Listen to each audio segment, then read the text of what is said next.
everybody. Good morning, Pascal. Pascal. Pas oublier ou même tout.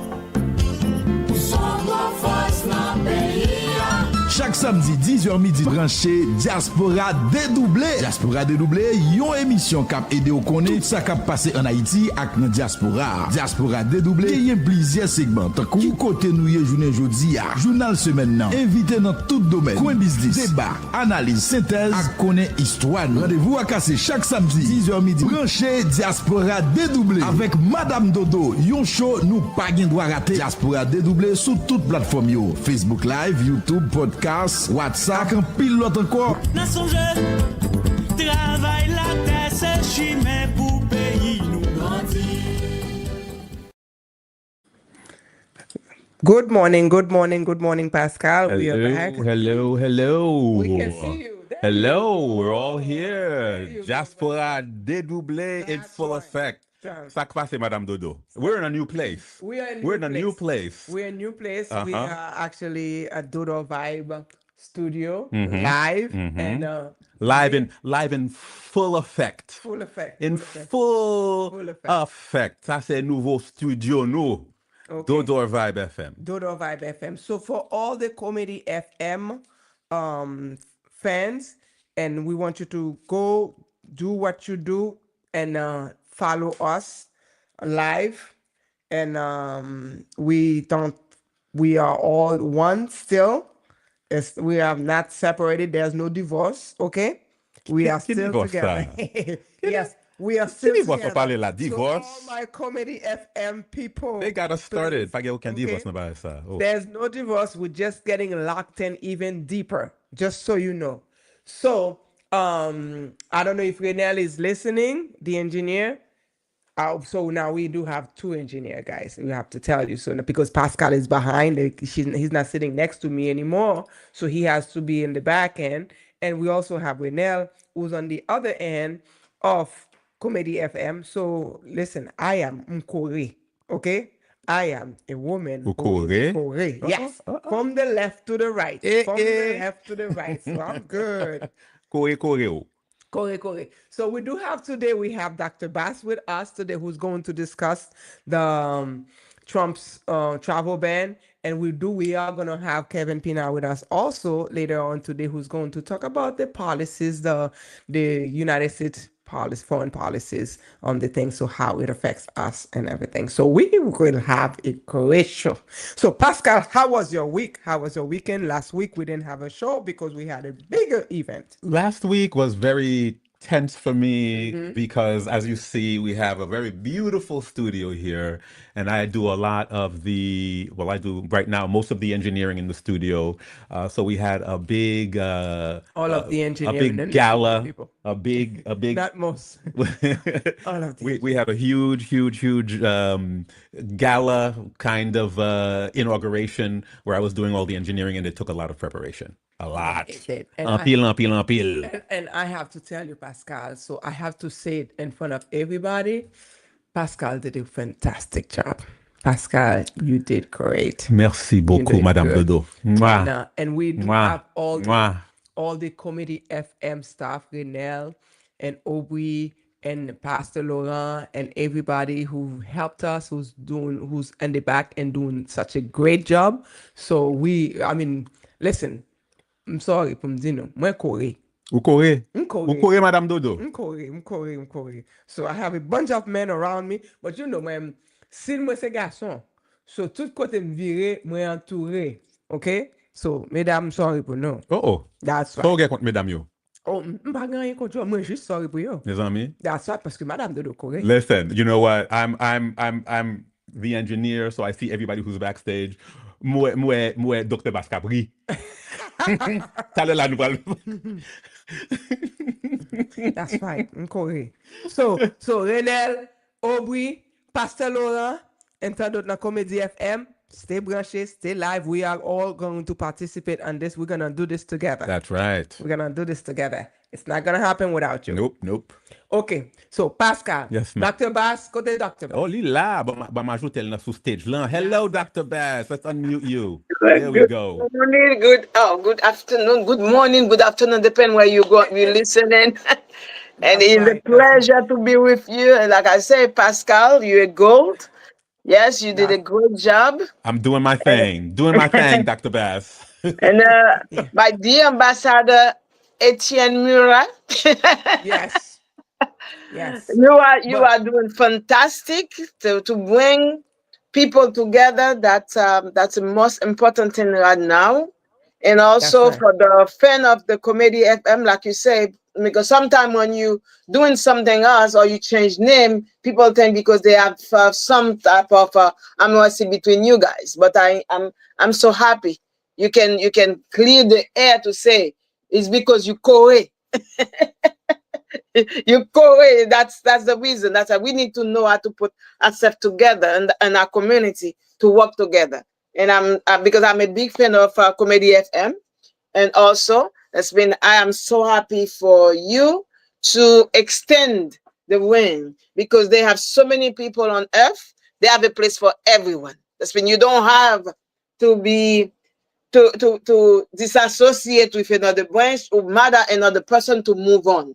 And I congratulate you, Ambassador Dolores, for that initiative. And I know your show going to be like a bee. I'm not going to say what can they be because they have a lot of bees.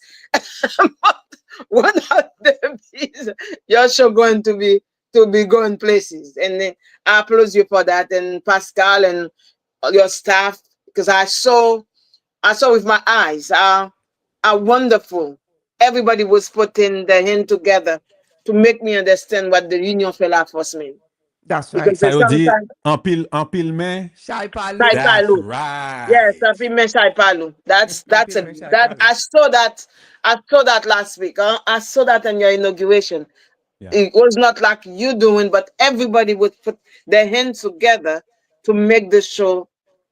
That's right. That's right. Yes, I'll it be is. honest. Madame Dodo has a way of getting people together and getting people to work together, which I really admire. I've always admired that. Et c'est peut-être ça, virer avec Madame Dodo.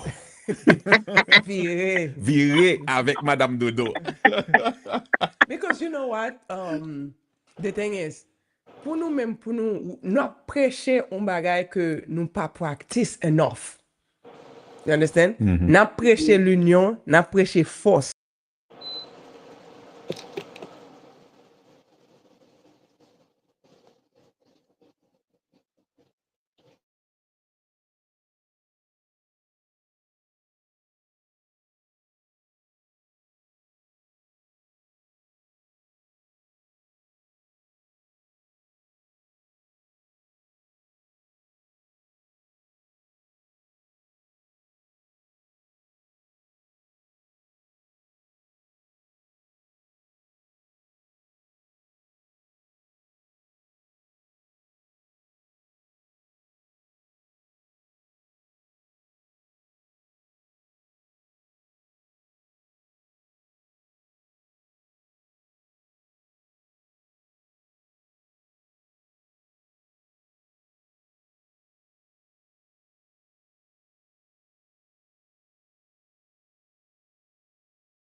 Dr. Bass, her camera, I think. There we go. Okay, you're back. You're back. Bom dispatch. Yeah, I'm here. Oh, I'm here because I was listening to and taking note as Madame Dodo was speaking. That's why. I cannot hear Madame Dodo.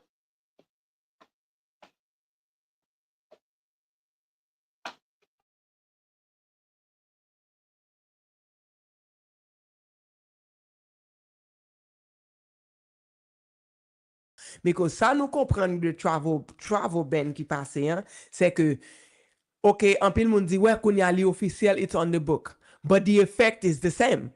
Whether it's official, whether it was unofficial, but the effect for us, Haitian people, it's the same. It's the same. It's completely the same. Because nous pas de voyager, OK? Et nous still pas voyager. Nous pas capable avion pas voler en Haïti. It's still the same way for what? We're going on over a year now since we don't have. Isn't that so, Pascal? It's absolutely the truth. It's really, really ridiculous what's going on with being able to travel to Haiti, with being able to go to Haiti. It's completely ridiculous what's going on. I was watching a video not too long ago about a girl who she left, I guess, New York or somewhere, and to go to Port-au-Prince. What she had to do to get to Port-au-Prince, she took a plane to Miami or Fort Lauderdale, took another plane to Ocap, and had to spend overnight, took another plane to Ocap, had to spend overnight, and then paid for a helicopter to bring her to Port-au-Prince. It took her 3 days. Tout jours ça yo pour arriver Port-au-Prince. It makes absolutely no sense. And she was flexing like it was something cute. I'm like, it's sad that you have to go through all that. And then that's the to go to Port-au-Prince. The fact that we come to this situation where we accept this kind of lifestyle. We accept it. This is not a way for human beings at this day and age. Absolutely not. In this era in our history to live. I agree with you, Madame Dedouble. Okay, we should not accept that by any means. Don't let people have to cook this kind of food to you and shove it down your throat, right? Because this is not right. Right. We're not eating this. We need to choke on this. We need to choke on this and vomit this out to them. But that you have to understand, it's not them. That's when we put the blame in ourselves first. You have to be able to be a good advocate. Madame Dedouble, that's mean we put the blame in ourselves first. Because they are not the one who block your airport. They are not the one who fight on the airplane. They're not the one who shoot on the airplane. That's mean you start the ban. You start the ban and they continue it. Before we go to diplomatic way, let's go to Haiti first. How that happen? How that happen?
So faut nous aller behind the scene to see exactly why that happens. How did it happen? Madame Dedouble, qui est-ce qu'il faut?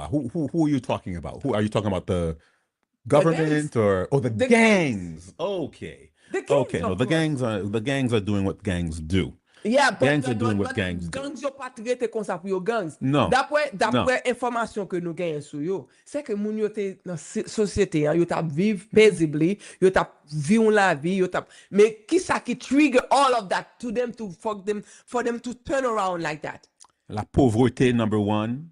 The lack of opportunity, number two, and also grubby hands, main caché, that's getting into it to get their way and providing them with things that they need, quote unquote, to do what they want to do. You know, leading people astray. Basically, those same gang members, if they were here, my neighbors in New York, yo ta gen travail, yo ta gen ceci, yo ta gen cela, mais yo pa gen opportunité ça, donc yo fait ça yo gen pour yo faire pour yo vivre. Mais plus gros problème moi gagné, on regarder tout l'autre pays a pas avancé. Nous-mêmes n'a fait bac arrière. Tout l'autre pays a avancé. Dans situation nous y qu'on y a là, nous pas d'avancement. Quand Miami Haïti, c'est une heure de temps oui. Nous pouvons déplacer. Right next Nous door. dit oui, nous pouvons déplacer la Miami. M'a déplacer, nous dit m'a vinn parce que nous même pas surprise. Nous dit mais qui manger pour nous faire pour moi oui. Nous connait river manger à encore cuite. C'est inactant. C'est inactant Miami Haïti, c'est inactant New York 4 temps. Pour moun dire de Miami à Port-au-Prince, vous faites 3 jours en route. That's not cute. That's not advancement. That's crazy. That's craziness. Non, mais ça nous voulons comprendre, c'est que c'est ça yo fait.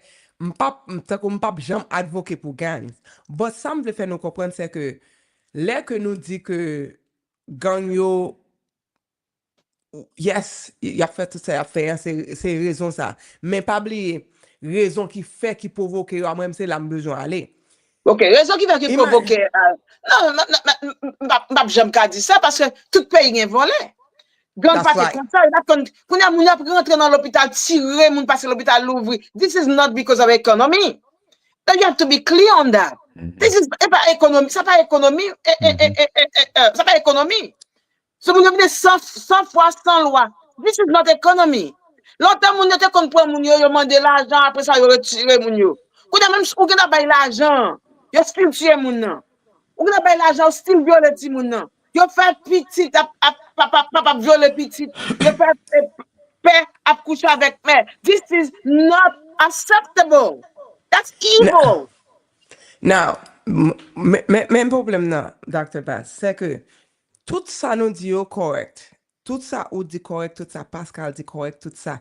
One thing that nous pas cap juste diffuser bien, c'est que raison qui fait gang nan vin so out of control, c'est parce que pas gen l'ordre. C'est parce que pas gen l'ordre. Pas gen un chef d'État, pas gen un gouvernement qui peut dire comme ça que that's not right. We have to enforce the laws. Why aren't any laws being enforced in a country where everybody's asking for it? Everybody's asking for, let's have the law deal with the people. How are you going to have that? How are you going to have that when I explain to you over and over? How are you going to explain? It takes you 6 months to give me my paycheck. Sometimes I owe more money than the paycheck I'm going to have for a year as a police officer. And somebody come to me to say, I'm going to be in that neighborhood and mais qui ça m'a payé? L'argent bon moyen couvrir 5 années que l'État paye non. Nous pas côté problème non, ça nous crée problème non. Parce que nous pas gon faire payer. Nous pas gon faire payer et pour montrer monde ça crée la dignité. Faire payer là c'est ça qui fait moun nan sorti vinn tourner patriotique qui dit bon OK, moi même et ça au bon nan ka voye petit moi l'école parce que c'est comme ça nous te qu'on a vivre. Petit moi pas l'école, m'a ka dormir dans cabane moi, m'yon un petit travail même s'il pas bon. Bon même si c'est pistache là, on connaît des machins de pistache qui étaient même fier pour y a voyer là hier puis a montrer comment faire là hier, c'est un concours là hier les vendre pistache. Alors, côté moun sa yo, mais c'est ça, nous mettons tête dans situation, on va nous blâmer, on va nous blâmer tout l'autre côté, on voye la caille nous. Moi, je toujours dis à moun ça, on va me dire, petite moi, yo fait petite moi abus, voye garder pour moi, est-ce qu'instruction, m'gen la caille moi, est-ce que ça me dit petite moi yo passé? C'est ou même qui met pays, c'est ou même qui engage corruption. Moi, même dis encore, son seul bagay pour me répondre moi. Pour qui ça? Pourquoi j'entende yo kidnappé yon nan petit a élite yo. Yo pourquoi j'aime kidnappé yon nan élite yo. Yo dans la rue chaque jour, bagay yo l'ouvri chaque jour tout. Why? Ça veut dire gen yon combinaison entre moun yo, entre yo kon qui espionne moyen avec qui espionne pas moyen. Gang, m'pa dit pas gen vol, m'pa dit pas gen pauvreté en Haïti. T'as toujours gen moun yo kidnappé, partout gen moun yo kidnappé. Que ça grand pays, petit pays, toujours gen gang, toujours gen. Aux États-Unis gen gang, en France gen gang, UK gen gang, tout côté. Et là oui, si côté là yo gen gang yo. But moun yo gen gang nan avec un objectif. Objectif Mais- pa mais- yo, mais ça- c'est que m'pa gen l'argent vrai, mais m'a pas kidnapper tel moun, y a payé m'lage moun nan. Voilà. Son bagay barbarie k'ap fait qu'on y a là, c'est pas affaire kidnapper, c'est pas économique fait moun y a fait. That's barbaric. C'est pour nous bagay la non janvier ya. It's completely barbaric, Dr. Best. Dr. Best, I always heard, you know, when I was a kid and going through history, and you hear about couper tête boule kai, and you, non tête ou, non tête moi, ça c'est pas longtemps, pas qui fait longtemps. Kounya, grâce à médias sociaux, yo, mouel ak de jum sous vidéo. Mouel y a coupé tête, mouel y a boule kai. Things that you never thought would really happen in this day and age, and they're happening there every single day. Every day. Couper tête boule kai, c'est un guerrilla justice. Yeah. So, moun yo ap ese pran justice pour raison que yo pa ba yo justice. Oui, mais il y a des Pas coupés pour tête les- pour les cailles qui fait just so they can do it. There's a Non, lot of mais- it that's mais- not vigilante justice or anything like that. Some of it is not Yo vigilante fait- justice. Non, mais Pascal, yo fait couper tête boule kai parce que là yo fait li pa jam gon entité qui vini qui font enquête. Exactement. Yo continue Kembel, Et- yo continue à faire parce que pas jamais gon justification pour lui. Right. Si mal couper tête ou moun mal boule kai ou moun. Et puis kounya yo quitté me faire et puis tout moun dans quartier a bat bravo. On va continuer L'autre faire. moun a mérité Il a pour- continué faire. ou l'autre groupe a toujours continué à faire, ou That's l'autre right. groupe a toujours continué parce que et puis il become the norm. Right. But the thing is, we need to invoke the right that there has to be laws enforced in Haiti. Absolutely. And you know what? Laws that are written for the country. Absolutely. Needs to be enacted in the country. I agree with We you, cannot Master. go by laws that are govern other countries. Because ça y a fait en Haïti, depuis yo un bagay passé, yo toujours besoin de comparer États-Unis avec Haïti. Pas de comparable entre le premier Non. et le dernier. Pas du tout. Pas du tout. Ok, Pas pas du tout. comparer Haïti avec États-Unis. Yo toujours tout yo méchant, yo toujours APC font bagay comme ça. Li pas qu'à faire. Ou pas qu'à Haïti son pays moi connais moi même l'aime li loi Haïti ou ti constitution bagay 87 805 804 whatever they have. L'on li loi sa yo ou est son pays qui gen loi. Pour qui ça yo prend loi yo mette chita en mon siège et puis yo chita sous li. Oui. Et puis yo aller dans toilette. Yeah. Yo passe derrière yo prend constitution pays yo mette chita sous chaise là et puis yo fait mouchoir pour yo sier derrière yo avec. Au lieu pour yo servir avec pour peuple là, capable de joindre justice ça a besoin pour yo capable gon pays qui dit parce que même dit nos paroles n'a parlé de travel ban pour nous tourner back centré sujet que nous voulons développer. Pascal, pour aller en France, on compte ça très bien. Ou besoin $400, peut-être $450 qu'on y a pour un ticket aller-retour 12 heures de temps dans l'avion aller-retour pour $400-500. Dr. Bass, on compte ça très bien. Yep. OK? So, pour aller Haïti, one way ticket, on va payer $900, $1,000, $1,200 pour un way. One way. Et puis, la plaque au Miami, il pas même arriver dans la destination. Ou besoin pour l'autre vol pour aller côté ou besoin aller. So, là, il a parlé de affectation, là, il a parlé de travel ban. Si ça, c'est pour travel ban lié, what is? As I say, we had the travel ban to ourselves before they even put it. That's what I'm trying to tell you. We are the one for the travel ban. Because you can't tell me for 1 hour flight, I can take freebies now. For $433, go all the way to France. South of France, Nice, south of France. That's been further than that. And I'm wider in Haiti. I cannot go. Why? That's been, we put the ban. We have to agree. We put the ban in ourselves because we never got anybody who know how to do any good negotiation, because the conversation start with good communication and negotiation. I was upset. I was upset one time because I took how you call those boats, cruise. When I get to Haiti, and my own damn town, they tell me I was an Hispaniola. I said, what I thought, I was like, that's why they're making the announcement. They welcome. I wasn't them call me yet. where I grow up, where kote moi chaque samedi, moi ma famille moi albeyen, qu'on y a m'dande dans Hispaniola. Mais I was like, what Hispaniola? Oh, I was in Labadi. I said, Labadi? It's Haiti. He said, I'm 20 minutes from my damn house. 20 minutes from my damn house. What kind of Hispaniola was that? I was telling the people, I said, stop giving the lie. They are in Haiti. But They this are is the thing though. exactly. Qui le n'a dévoilé menti ça yo officiellement? Qui le n'a dévoilé menti ça yo officiellement, Dr. Bass?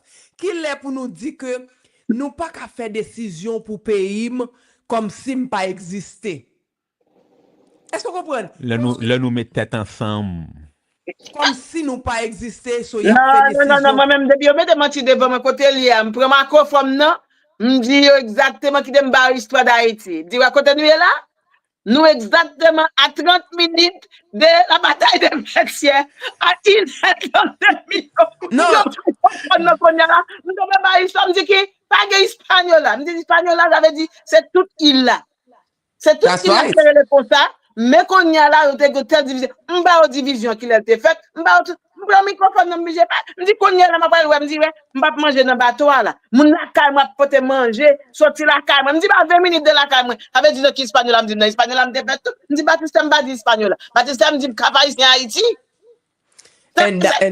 And that's when we need to keep telling the people they need to stop telling lies about us. We have a couple of comments from the internet. I'd like to share them with you. Let's see. There's the first one here from Sergo Jean-Pierre. Je salue tout panel là. Exact. Miami, c'est presque même côté à Haïti. Moi, toujours poser question ça. Est-ce que c'est volonté qui pas gagné pour yo ta aider nous sortir dans ça? And he also says, moi salue Dr. Bass pour prêt. And I am happy to see you. Let's answer the question. Oui, je me toujours demandé ça tout. Je me toujours demandé ça, c'est que dans la négociation, Haïti, si tellement nous n'a metté à ces poches seulement, yo connaît, yo pas connaît ça que les négociations, m'pa connaît c'est parce que m'pa ka dit yo pas gain niveau parce que m'pa connaît niveau étudiant parce que par exemple mettre yo étudié, Dr. Bass, en pile un dirigeant nous yo étudié. Oui, mais non, ça c'est parce que pas étudié. Yo choisi ça pour yo parce que bon dis nous. Let's get it clear. Pas un gouvernement haïtien kounya là qui en office qui dans pouvoir qui actually dans pouvoir pour aider Haïti. OK? Let's get it clear. Si yo te dans pouvoir pour aider Haïti, yo t'a aider Haïti et nous pas t'a côté nous hier là. C'est pas même, c'est pas ça, non, depuis longtemps. Quand pile temps, nous pas gen moun k'ap négocier pour nous. C'est ça que me dit nous comme ça que pas blâme l'autre côté. Pas blâme l'autre côté, pas bête toi sur l'autre côté. Parce que moi, m'a dit nous encore. M'pas pour m'a parler à neighborhood nous. M'a parler à moun qui tout près nous. Cousin nous qui tout près nous qui rouge là. Qui gon l'autre couleur. C'est cousin nous lié. Son l'autre couleur le gagne, pas vrai? L'elle prend pouvoir. Il y a 4 bagailles. Il fait. Il monte Washington, là, il renégocier affaire trade li. Il négocie pour même gagner global entry pour accepter. Ça toujours, il va pas approuver, mais ça toujours sous lui parce que il besoin que une cap sorti la Kaili, il même possibilité avec moun qui rentre ici passer avec global entry. Avec dit dans 2 ans, il pas gagner puis al camper dans lui même gens sama avant ou après. Li bayo avantage monter combien moun m'gen dans pays ou là k'ap travail, combien moun qui sorti la caillou, vinn la caille moi, veut dire ouais, gon contrôle data, il gon contrôle. Et puis dit based on ça, ça veut dire nous gon relation entre nous deux, nous tous les deux bénéficier. Nous avons un big airport. So, allez dire que qu'on y a là, ou yon propre, Delta ba yo propre ligne pa yo. L'on va rentrer du, sous pas tel côté, l'on regarde tout. Il y a place même pour yo. Côté nous-mêmes. Nous pas même gon dem avion. Nous pas même gagner même, nous pas la caille nous. Alors que qui sauve les dîmes là mes amis? Qui sauve les dîmes? Ou pas respecter petit, ou pas respecter madame, moun de pas respecter pour vous. C'est vous qui fait valer petit ou en vent. Qui est-ce qui a fait valer nous? Qui est-ce qui a écrit pour nous? Lève bas opposition vin Washington. Est-ce que c'est l'argent à faire comme passeport pour faire mettre l'argent dans poche yo? Est-ce que c'est business nan Mario qui là puisque me connais pas là pour longtemps qui t'aime plein poche moi. C'est comme ça tout haïtien vini non bagay yo. Parce que me connais pas là pour longtemps qui t'aime plein poche ma famille moi. Ça va être plein peut-être moun plein poche chaque famille yo là. C'est problème ça me. Oh, Dr. Bass, you couldn't say it better. Parce que imagine qu'on y a en Haïti ou gagne 9 présidentielles ou baronne présidentielle on conseil électoral qui t'a supposé advisor et collectivement c'est eux même qui présidentiel mais yo pas président. Mais imaginons chaque graine 9 là a touché par mois presque 47 ou 49 000 dollars américains. Tandis que yo t'a supposé toucher les collectives parce que pas grand monde qui président. Yo tout pote tête yo comme si c'est président que yo yé, comme si nous gagne 9 présidents. Nous pas gagne 9 présidents. Nous pas gagne 9 présidents mes amis. Pas grand pays qui gagne 9 présidents. Nous gon conseil présidentiel. Mais yo même yo tellement volé, tellement assassin, tellement pire. OK, yo mette tête yo comme si c'est chaque grenier c'est président yo yé et puis yo gon pile sous qu'après le président, cap niché yo niche bunda yo, excusez l'engagement, niche derrière yo, et puis qu'on y a même yo prend pause yo, et puis y a sous ces pays, y a sous ces peuples, comment on compte dans pays qui 9 présidents? Where do you hear that from? 9 présidents, and none of them, yo tout collectivement yo unity, yo pas qu'à utile pays à rien. Et puis qu'on y a ça dit pour yo faire. Yo prend chaque graine, yo gen sécurité privée yo gen caille privé yo, madame yo gen combien touché, servante yo gen combien touché, tout bagage, tout c'est sous coin pays. Tout c'est sous pays. Et yo fait Haïti comme si son m'a prédit encore parce que me songe dernier fois me dit Pascal, yo te courir dem pour auditeur qui pas attendre yo n'a dit dans l'odor vibe jodi hein. OK? Pour yo prend Haïti comme si son bousin. Un bousin qui pas même gon pimp cap gérer. OK? Qui pas même gon pimp cap gérer. Non, li gon pimp cap gérer. Li gon pimp cap gérer. Li gon pimp cap gérer. Qui est-ce qui pimp là? Qui est-ce qui pimp là? Avec nous gon self pimp. Nous gen 3 pimps. Amre! Nous gen 3 pimps. Parce que nous fait exactement ça américain dit nous fait. Non, mais c'est 3 peuples nous gagne, nous gagne Canada, nous gagne Amérique, nous gagne la France. Mais ça même nous gagne 3 pimps. Cap dit nous exactement qui ça pour nous faire. Parce que nous pas quand même prendre décision. Nous pas bouger sans eux même. Tout ça n'a fait, c'est pour demander permission. Est-ce que nous capable faire ça s'il vous plaît? Est-ce que l'indépendance vrai? T'as fait ça Abdullah? Nous perdons nous venons indépendance non. Parce que on parle comment me compter Haïti. Me compter Haïti tant que mon chrétien au cap condamne là si on entendre la Bible yo. Me fait un coup c'est droit de naissance nous vendre. Nous vendons droit de naissance. That is true. Nous vendons droit de naissance pour un bol soupe. Soupe, pendant que soupe. Yes, nous vendons droit de naissance pour un bol soupe. Raison que fait me dire ça, c'est parce que Haïti son peuple qui bénit. Haïti c'est un peuple qui t'a doué voyer zèle. Capé zèle ta qu'on aigle parce que c'est nous mêmes qui montrer l'autre nous capable faire tout. Haïti c'est nous mêmes qui bail idée indépendance free slavery dans le monde entier. That's right. Comment yo pays avec minimum que nous te gagné, nous collectivement peut-être nous ensemble pour nous mettre ça. Pour nous marcher aider l'autre pays. Aider l'autre pays avec minimum que nous te gagné. Et l'autre pays qui t'a supposé pire ou passer nous qui plus passer nous, c'est nous mêmes qui te mettez tête nous ensemble pour te montrer que qui sacre l'indépendance que l'était possible pour yo tout t'es capable fuir. Bon m'a parler côté plus près toujours. M'a parler d'indépendance non. M'a changer Éthiopie. L'Éthiopie t'es dans famine. L'Éthiopie t'es tombé dans grand goût côté le Haïti t'es aidé Éthiopie. Dans livre, dans book, nous mettons regarder, demander moun qui était ancien yo, n'a connaît non seulement Haïti te voyer l'argent, Haïti voye moun, voye infirmière, voye docteur, voye professeur, aller de Éthiopie, aller Éthiopie dans la famille. Ça veut dire, gardez Éthiopien qu'on y a avec nous-mêmes. Haïti va faire bac en rien, non? Entièrement. Nous, est-ce que, non, on a comme si on a dit que ça m'a sauté. Haïti c'est sauter bac en rien, pas marcher bac en rien, non? Il sauter step pour faire bac en rien. Pour qui ça? Nous kembe yon curriculum. De la France, Haïtien connaît plus bas qui passe la France qu'elle connaît ça qui passe à Haïti. Ça qui passe dans le pays. Why? Ça qui passe dans le pays. Parce que yo pas parce que yo pas intéressé. Yo connaît seulement qui côté on camier, qui côté on Western Union, les affaires.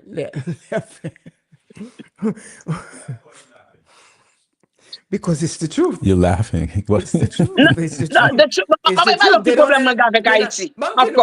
We have to take a break. Pascal, we have to take a break. We will take a break. We will be right back. We have to take a break. We will be right back with Dyaspora Dedouble. We have to take a break. So, TikTok, we're not taking a break. We're going to be right here. Pascal is taking a break. I'm taking a break. But we are not taking a break. So, what we are talking about, you may not see my panel, but we have Dr. Bass and then we have Pascal with us. And then we have Kevin Pina, who's going to be with us. And then we have also Renelle, who's going to give us the news. What's happening is that we are talking about the travel ban. Yes, we talk about other topics in between and but the fact is Haiti had already had a travel ban placed upon us.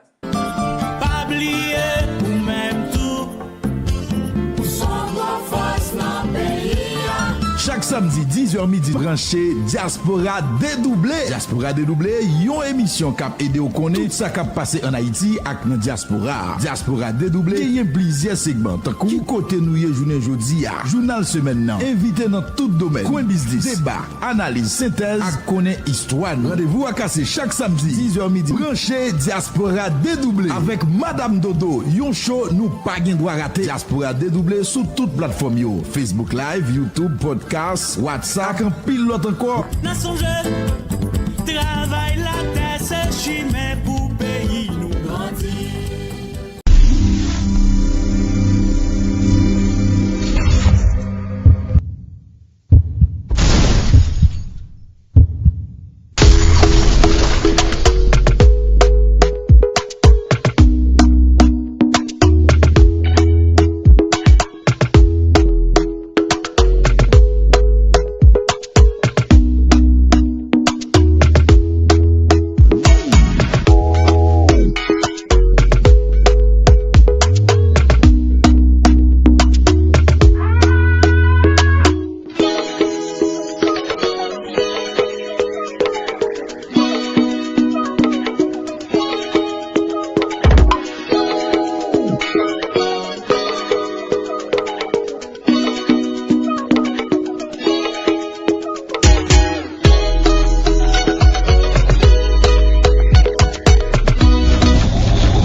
Ayisyen. I am the creator of Echoes of Freedom, Haiti's global legacy. This is not just a show or a podcast. This is a journey, a global journey, and to uncover the most unforgettable truth regarding Haiti's role and other people's independence, other countries' independence. Let's go.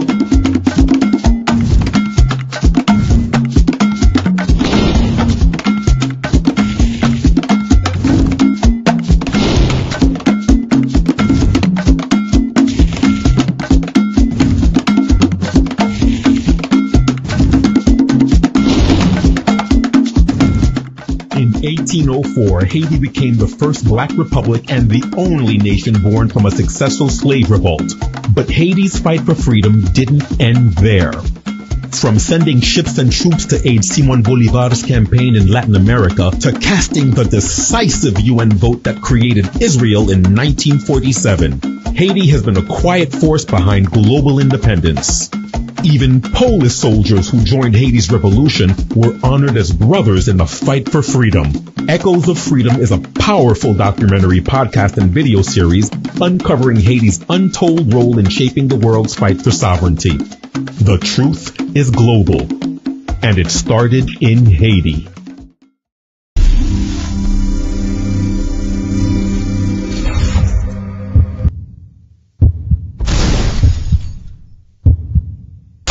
What's going on, party people in a place to be? This is Pascal Antoine here. And for those who know me well, you know that I've always been like a media person. Ever since I was 12 years old, I begged my parents for a camera. When they finally got it for me, I just fell in love. And ever since then, I've been just a media guy. I want to introduce you to Do Door Vibe. I've been lucky enough to have been given the position as the station director. Do Door Vibe is it's an online radio station where not only do we play very interesting music and we have interesting programs, but we're also a full-fledged media company. So if you need anything done, we'll be able to do it for you. We have a dedicated staff that they know what they're doing. And even myself, I've been doing this for a very long time. So for any of your media needs, I invite you to check out Do Door Vibe. If you're looking for media production, advertising and promotion, digital design, event and mobile services, just contact Do Door Vibe. We're here for you for all of your media services needs.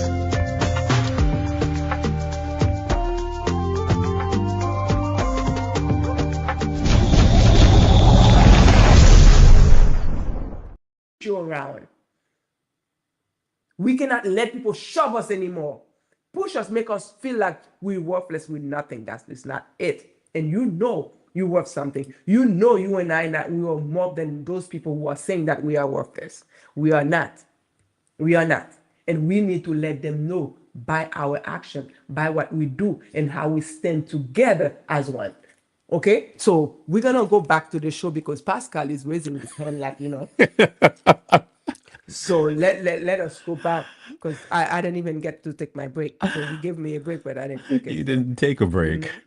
You didn't take a break. I didn't take a break. So we are back, Dr. Bass, because I was just talking to my TikTok people, and they were helping me to figure certain things out, and we were talking about exactly what you were talking about, Hispaniola. Because when we see it, we have to call it out, and we need to stand our ground and unite. Because until we do that, we can't make a dent. Ne pas faire pas. Okay? So, Dr. Bassam, qui est-ce qui vend la badi? C'est pas des ça? Parce que bateau vient la badi tout le temps. That's right. Qui est-ce qui vend la badi? Parce que tout ça qui fait en Haïti, c'est pas contrat, oui. Parce que tout contrat qu'on le fait, un contrat de 10 ans, un contrat de 20 ans. Qui est-ce qui vend? Yo te vend la badi pour par contre pour combien quoi, mais yo vend pour 50 ans. M't'entendez. That was many years ago. Comment 50 ans? Est-ce que c'est Vanyo Vanni ou bien c'était son propre recevoir? Yo lisli, yeah. Attendez, Pascal, va me montrer. Ça t'a montré là. Moun yo fait bagay nan yo par rapport à yo même. Yo pas penser à pays. Parce que $10 l'aime te gen nan temps pas moins yon good. Yo kon man nou yon good.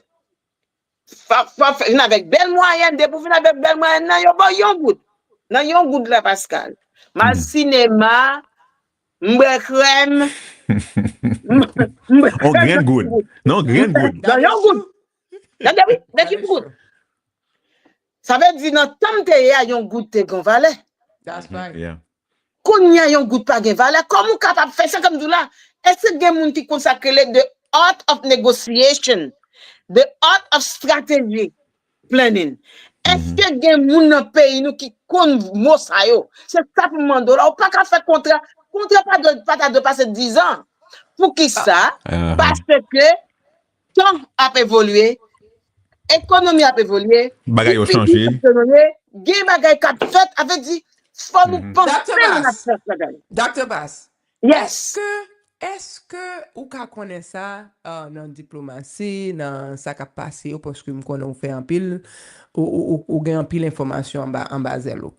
Est-ce que nous ka dit population que Haïti gon avocat ou bien une firme qui représente li et depuis qu'il le firme ça représente Haïti non bagay non dossier sérieux qui a passé Haïti que nous ka dit firme nan te représente li ou bien est-ce que You get my That's a you good get my question. drift? That's a You good get my question. drift? Parce que me connais, par exemple, Ça ka passe nous là. Who's our advocate? yeah, I understand that. Me comprend too, and Dr. Bass, you can tell me if I'm wrong or right.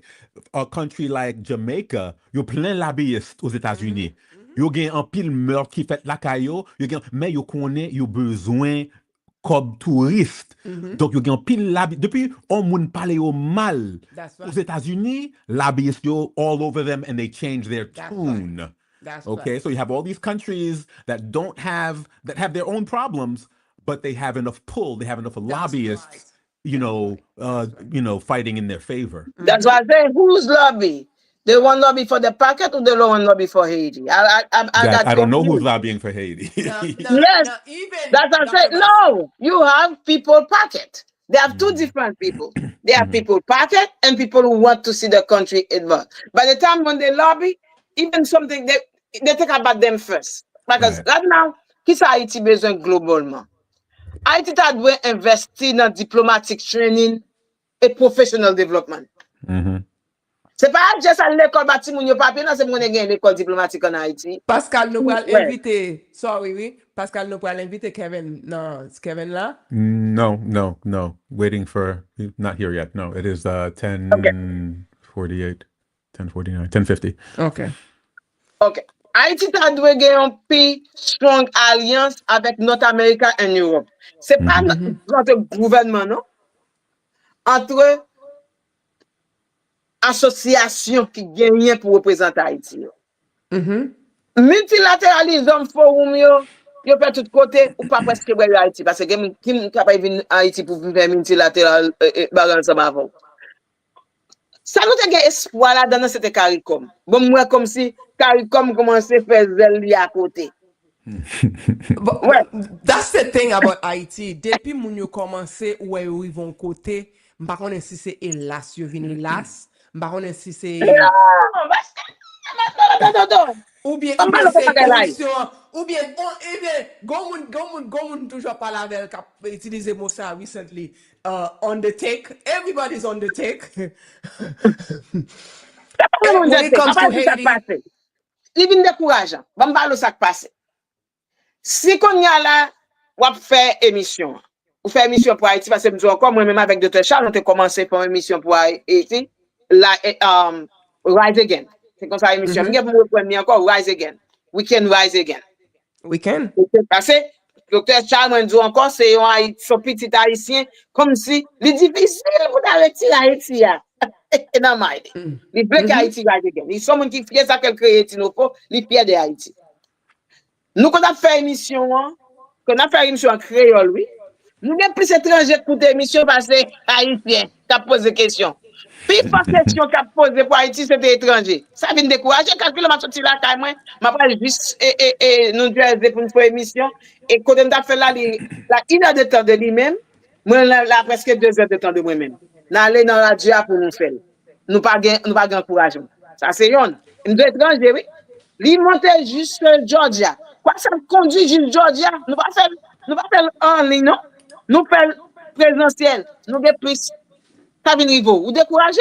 C'est écrit Haïti là. Les gens qui arrivent dans le CARICOM, ils disent, je vais Haïti. Là, dans l'ONU, ils parlent d'Haïti. Là, dans le CARICOM, et puis, le gouvernement haïtien, il accepte. Il accepte tout ça, il dit, ça va faire vous-même. What back up? Non, mais bam di nou parole. This is the thing. Nous gon devoir pour nous dévoiler moun sa yo. Nous pas qu'à back up parce que nous prenons un petit défi parce que d'une révolution pas faite comme ça Dr. Bass, pas d'accord pour nous back up. Parce que c'est une raison qui fait moi dire comme ça moi-même moun pas qu'à mettre babouquette dans bouche moi. I am so sorry. It's not gonna happen. So if you try, you don't even think about it because you will not succeed. If you think of it, find something else to do. Parce que ça nous besoin faire, nous besoin make sure que moun sa yo qui on the take like my friend will say, we need to let the people know who they are. We need to let the people know who they are. Because if they are on the take, they need to know. We need to know. We need to know. We need to know, the Haitian people need to know who these people are who are on the take. And what are they taking? And what are they giving? And who are they giving it to? We need to know that. The Haitian people need to know that. And we need to inform them very carefully how to act and react to this kind of situation. Because you know what? One thing I know about my people, pa fe ou fashi. Ou kounya yap dormi? Ou kounya yap dormi? Mba même di yap dormi kounya mka di my people is in a coma. Fuck nous fait. C'est vrai.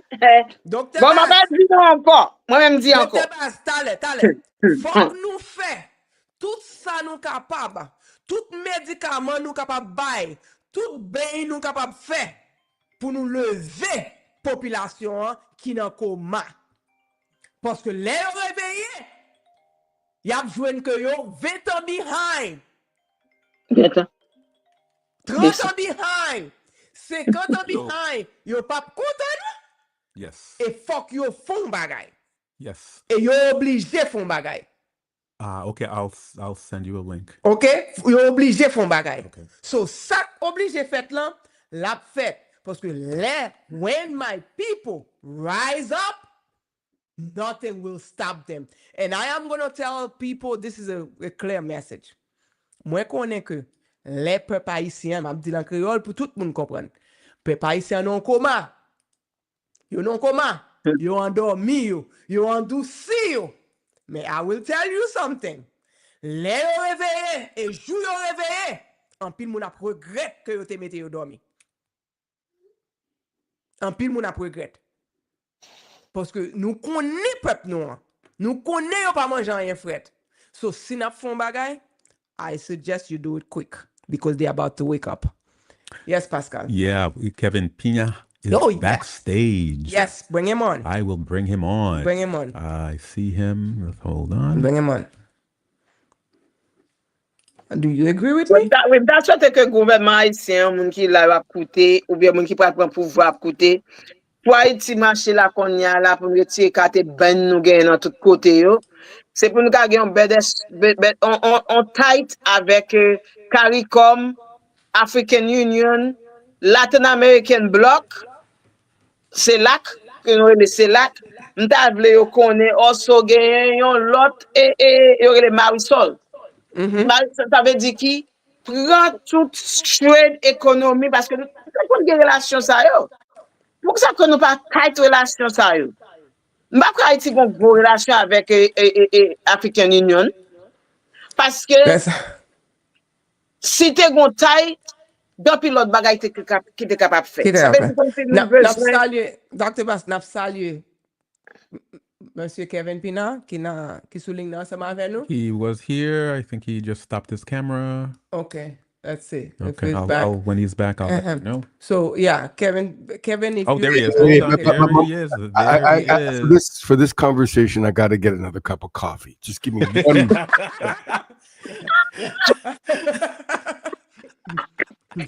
I guess he will be back. He will be back. Okay, on continue sur diplomatique aspect nous. Diplomatique aspect nous very weak. Vous comprenez parce que nous avons political instability. Do we have any? Okay, weak institution. Et puis nous avons institution très faible.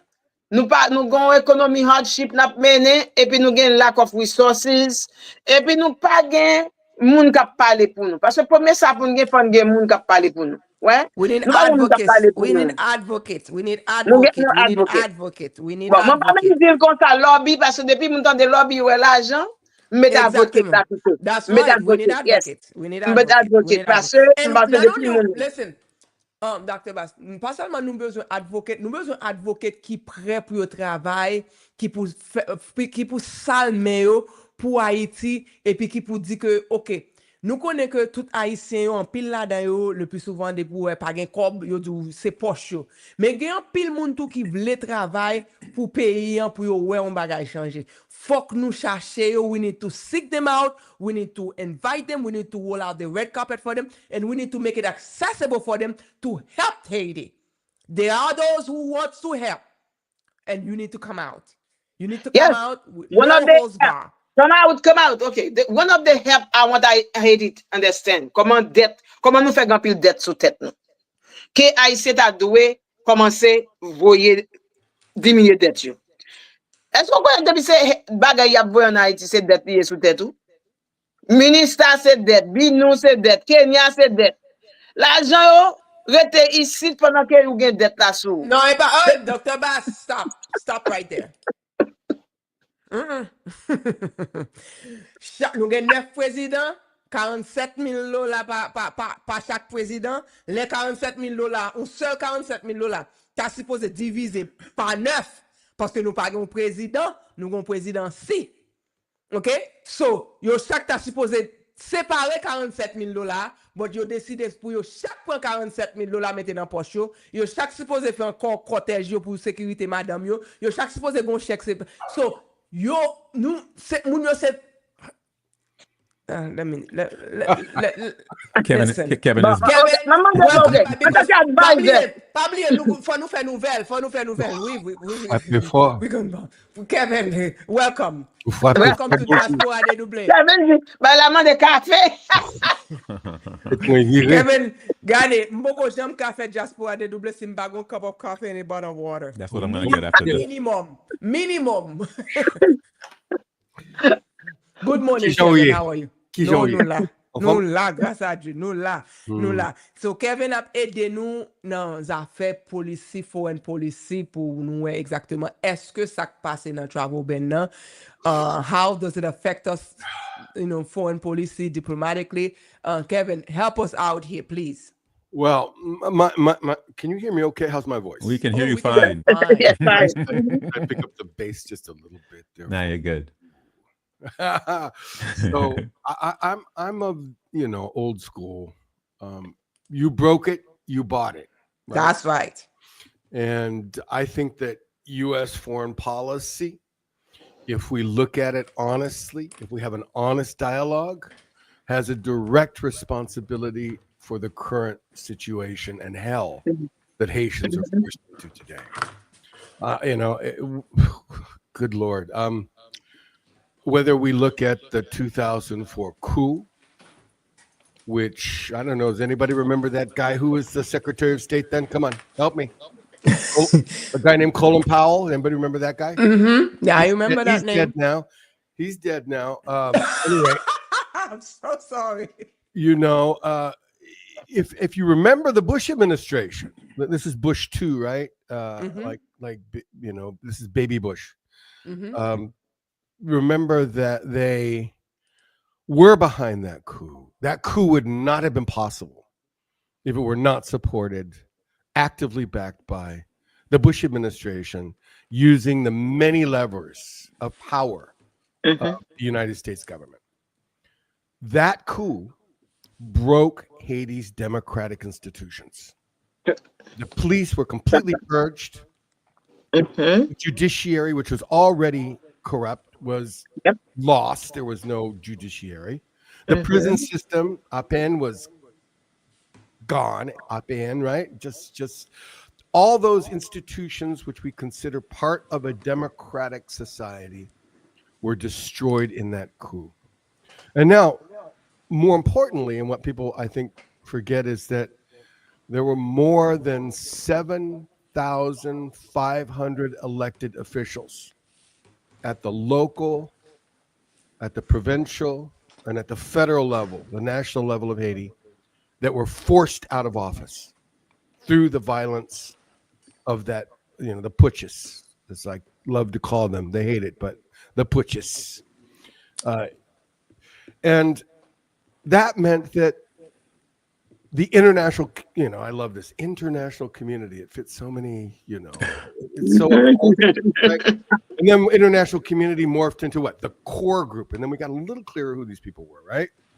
No, it was the Friends of Haiti. Remember the so-called Friends of Haiti, and then the Friends of Haiti that supported the 2004 coup, then became the core group, and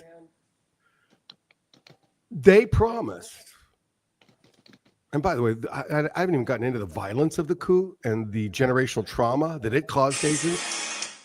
People who lost, we're talking about thousands of people who were killed, murdered, families disrupted, just the fabric of Haitian life torn apart in that coup. And then we had a 13-year occupation led really by the U.S. Well, first we had what the hell was it called? The multinational. It was the Green Berets, right? It was the Special Forces of the U.S., Special Forces of Canada, French Foreign Legion. Those folks were on the ground, and they were even in Haiti before February 29th. But my point is that they have a direct responsibility. And by the way, I haven't even started on France and its role in this, and Canada, right? If we look, they are a trio. Kevin, they are a trio. I know, the Three Stooges, and they really were the coup, right? Behind They work together. They work together. They destroyed Haiti's democratic institutions. Can you imagine if they had not supported those traitorous Haitians that sold their own country out to support that 2004 coup, where Haiti would be today? Kevin, can I ask you a question? I'm not done yet. You asked me. Then I'm gonna shut up. Then the U.S. led a 13 years, 7-month military occupation, right? 80,000 MINUSTA troops rotating in and out of that country. It's a lot of troops for, compared to what's going on today. Today's nothing, right? It's just a drop in the bucket compared to what they did after the coup of 2004. And it was really clear why, because it was about destroying Lavalas. Lavalas was seen as a threat, as a political movement. It was a complete washing. I mean, it was a Lavalas of Lavalas, right? But it was an anti-Lavalas. They wanted to dam the flood, actually, as Peter Hallward said. But my point is that they controlled that country entirely from top to bottom. That's right. And then in those 13 and a half years, what did they achieve? They put in billions of dollars. They controlled it from top to bottom. They said they were going to rebuild Haiti's democratic institutions. Only what? In 2011, in those elections, then Secretary of State Hillary Rodham Clinton changes the way that the ballots are calculated in the elections, right? Can you talk about that a little bit? Because I don't. You Kevin, mentioned that before. What's their end game of this? What's their end game? Well, no, we got. I think we got to deal with the evidence, right? So there was this question of how blank ballots are calculated in Haiti before blank ballots were thrown out. What she did was she divided them up among the candidates. After they were moved up, what the hell was Preval's guy that they accused of corruption? Come on, he was a former head of the public works in Haiti. So many of them. Oh my God! No, this guy, I know this guy well. Gosh, I can see his face. Forgive me. I'll remember. Anyway, so then it was just Martelly and Manigat. And the only reason that Martelly went to the second round was because Hillary Rodham Clinton, through the OAS, got them to change the way they tabulated the vote, which including the blank ballots in the tabulation, dividing them up among the candidates, which had never been done before. And that's what gave Martelly the legitimacy to go to the second round. It would not have happened otherwise. Direct intervention by Hillary Rodham Clinton. Martelly is elected. And by the way, there's a whole lot going on behind the scenes here, too, which the U.S. is enabling, which is allowing Pras Michel to create the illusion of popularity of Martelly by working with local gangs in those neighborhoods. This is the first phase of Pras Michel of the Fugees. That's correct. Mm-hmm. You don't remember him making that infamous statement from Port-au-Prince? That if they don't allow Martelly to win, that they will burn Port-au-Prince down? Oh, yeah. Mm-hmm. And, of course, where's he today? I mean, such an honest guy, right? Mm-hmm. For those who know, they're all volés, right? They're just bandit legal. They said it. That's right. Legal, right? So this is what the U.S. ultimately supported, enabled, was the kleptocracy of PHDK. Well, first, the destruction of Haiti's democratic institutions, then the kleptocracy of the PHDK. So my point is, I could go all day and giving you evidence and details. But this is where they wanted to be. You draw a This straight is line from the 2004. Kevin. This is Let me where just get this last statement. I'm going to shut up.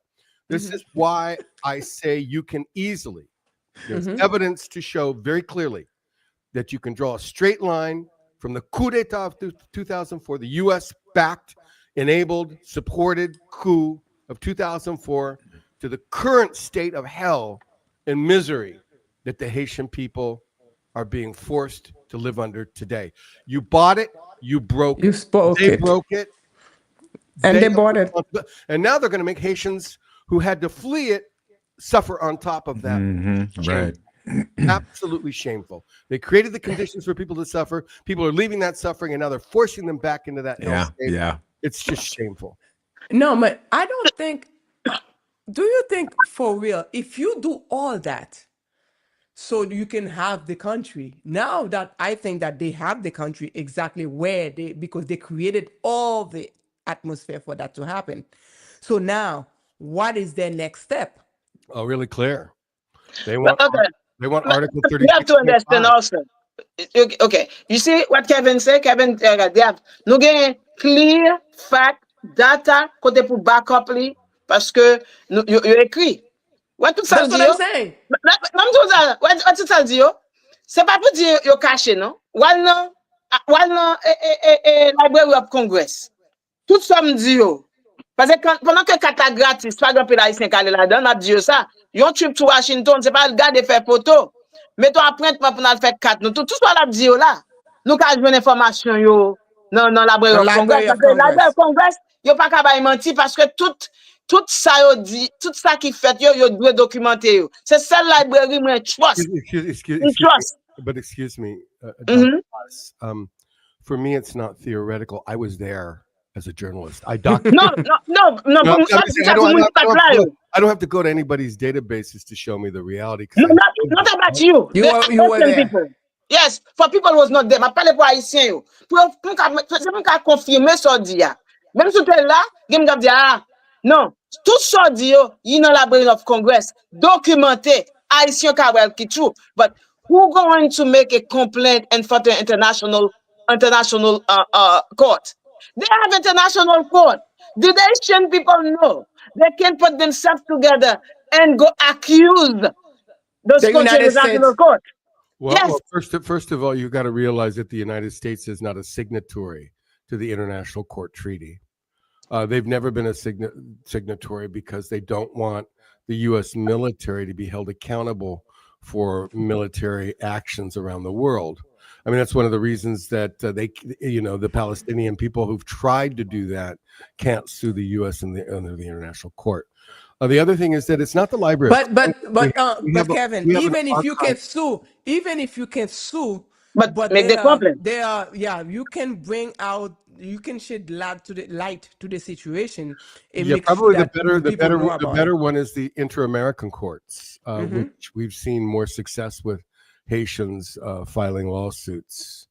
That's where Yvon Neptune won his suit against the United Nations and against the government of La Torture when they had arrested him illegally and basically became a political prisoner. There was a similar case that was being brought on behalf of Father Jean Just before he died, but that never went forward because of his death. So probably the Inter-American courts have been more sympathetic, and that would be a better place to maybe consider putting your energy instead of the international courts, the ICC. Now let's so many questions. Oh my God. And then bullshit. I don't bullshit. Questions. I will tell you what I know. I will tell you what I know and what I don't know. And I won't play games. I don't puff up my chest and pound and say, and get dramatic. It's just like mes questions d'arrêt, Kevin. Mes questions d'arrêt. We're doing right. Mes questions d'arrêt. pour nous recentrer ça qui a passé en diplomatie en Haïti et pour nous parce que communauté haïtienne actuellement là they confused. You're confused, you besoin answers. So, qui ça exactement vle di pour Haïtien actuellement là yo, quand il concerne des visas, quand il concerne des green cards, quand il concerne de voyager en Haïti, et toute la trier ensemble, ça veut dire avec travel ban que Trump impose sur Haïti actuellement. Yo pas capable de faire rien. There's nothing. I'm speaking, as you know, with several Haitians who, had their homes were attacked, specifically targeted by so-called Mori Ensemble, and were forced to flee. And I can think of one family. I think I talked with you about them yesterday. The husband is in Canada. It's a pastor of a church. They specifically targeted his church because he resisted these criminals when they came into his town. I won't even say the town because I don't want to identify him. I want to keep them as anonymous as possible. But his wife, have no news. His wife is in the U.S. with several of their family members who were here on TPS. And they are now scrambling to take advantage of Canada's more open policy. Because, either they go to Canada or they get sent back to Haiti. But, you have two choices now. Trump is offering choices. Either leave or you're going to hiding, Mawanaj, in the United States, which is possible too. I remember some folks doing that after the coup d'etat of 1991, when people were fleeing that, and some of the people who ended up here had to go into hiding from the immigration authorities. I'm not recommending it, but I'm just saying the reality of it. It's the reality of what's to come.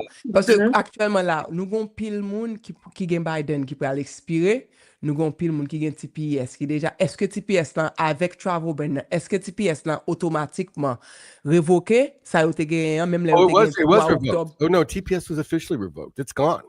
So, ça veut dire, même moun yo te bay pour 3 octobre, yo révoqué avec travel ban, avec they didn't happen at exactly the same time in the same way, but from what my understanding, we should look it up. Come on, I thought it was a done deal. It is a done deal. Yeah, let those fingers do the walking on that Google. Yes, both of them. And always ascertain the source. And both of them is automatically revoked. Not automatically, intentionally.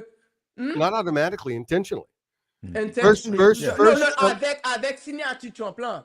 Right, yes. First Trump revoked TPS. Tout Biden, tout TPS, tout bagay éliminé. Gone. So, pas octobre, pas 6 mois, pas 9 mois, pas rien encore. No, so, but actuellement là, tout le monde ça illégal. So, et travail, autorisation, travail, 4 travail que vous te gagné. Non, la expiré. Ça veut dire si vous te gagné pour le fin en octobre, le fin en août, il pas automatiquement ben ba ka travailler avec. Tant que si te gon expiration sur lui, il valide jusqu'à expiration. Parce que moi demande un avocat qui travaille dans pas avocat non qui travaille dans immigration même, moi demandé lui me dit m'ta même connaît. Est-ce que ban nan veut dire que tout le monde illégal à partir de 9 juin? Il dit exactement. Non, ou illégal à partir de date que 4 te gagné. Si tu te gagné le fini en octobre, il pas renouveler après ça. Si tu te gagné en décembre, il pas valide à partir de date que tu baoul encore. Depuis nous pas arriver encore. On pas arriver encore. Thank you, Dr. Bess. So ça veut dire. Thank you, Dr. Bess. A lot of people ask that question. A lot of people come in asking that question. Ça veut dire et là pas qu'à travailler illégal, mais tout autant qu'à travailler illégal. No, but that you think about it. No, you're right. That's something to think about. Because pile moun a dit OK, si mi légal, but m'ka travail m'a dit m'rete 6 mois. Ça veut dire pendant 6 mois ça légal toujours. Légal toujours. Oui, parce que moi ça mon ka travail en dedans immigration, même moi mandé parce que ça te concerne moi parce que m'gain l'autre moun ka prélé moi mandé moi est-ce que veut dire moi illégal à partir de 9 juin, non, ou illégal à partir de date qui n'a pas. Mais Dr. Bass, I'm on their website right now, August 3rd. Si vous croisez avec ICE, est-ce que yo ka pran ou quand même? Si vous croisez C'est à comme Ice, même si vous avez un 4 travail qui toujours non, dimanche à travail. ça veut dire si 4 là ça fini 10 octobre, avec dit 10 octobre à 1h du matin ou illégal. Yeah, but the question I'm asking is est-ce que ça empêchait Ice pran? Oui, mais ça moi-même pas ka dire non mon c'est dit mon n'a pas vendre mes gars. Il dit mais si ça peut arriver. Yo connaît yo bien except New York. On a dit ça c'est except New York qui peut encore bail gouvernement accès sur ça. On avait dit même si nous passons mon New York ou pas bon mais dit Cathy merci parce que il bloqué ça, il bloqué ça. Il dit mais comment on peut le faire? Yo connaît qu'il l'état de fini. Qu'on y a là, yo peut commencer venir job ou à partir de date. Yo gen liste là. Yo connaît exactement cette voilà. C'est comme ça que yo pas venir. Yo pas venir pendant ça yo connaît notre travail ça connaît dodo va te gen 10 monde. Yo gen liste là nan men yo. Si yo t'a fini 6 juin, yo garde exactement. Y a venir. On commence à gen visite ça.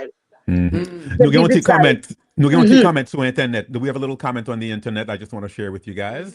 And it is from Claude Saint Arthur Bosico. He says, good morning, everyone on this panel. And Kervin, I appreciate your clear and honest report about the U.S. occupation of Haiti. Kervin. Kervin. Actually, Mr. Kervin. I had some friends in Haiti who named a son after me, and they named him. They call it Kervin. The Kervin. That's your name. You should change your name to Kervin. Listen, so I put in there the information from the website of Homeland Security. It ends on August the 3rd, officially. I think exactly. I misspoke, and what I should have said clearly was that even though it ends on August the 3rd, ICE is acting as if it's already over. Exactly. Right. Okay. Right. Yeah. Okay. Yeah. Because that's even though officially it might be August the 3rd, they don't care. They're just these mass. They're just making sure they start scaring you off so you can start getting out. That's right. They want you to self-deport. Go to Canada. Yeah, right? They don't want you to just stay a day extra.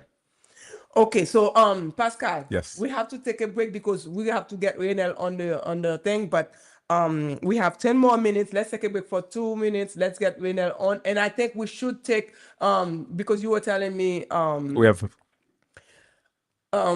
Paul was on the Jeff. Yes. Paul was on the line. Yes, he's backstage right now. He's backstage. So let's get Jeff for the next 10 minutes, and then we'll get Raynel on to give the Haiti news. But everybody stay on the panel. We will take a break and we'll be right back.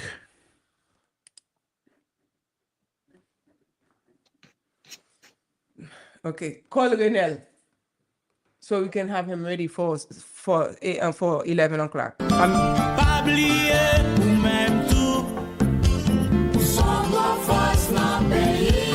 Chaque samedi 10h midi branché Dyaspora Dedouble. Dyaspora Dedouble yon émission k'ap aide ou connaît tout ça k'ap passé en Haïti ak nan diaspora. Dyaspora Dedouble yon plusieurs segments tant qui côté nou yé journée jodi a. Journal semaine nan, invité dans tout domaine. Coin business, débat, analyse, synthèse ak connaît histoire. Rendez-vous à casser chaque samedi 10h midi branché Dyaspora Dedouble avec Madame Dodo. Yon show nou pa gen droit rater. Dyaspora Dedouble sous toute plateforme yo. Facebook Live, YouTube, podcast, WhatsApp, un pilote encore. N'a songe, travail la terre, c'est chimé pour pays nous grandir.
Dolores Mura Etienne.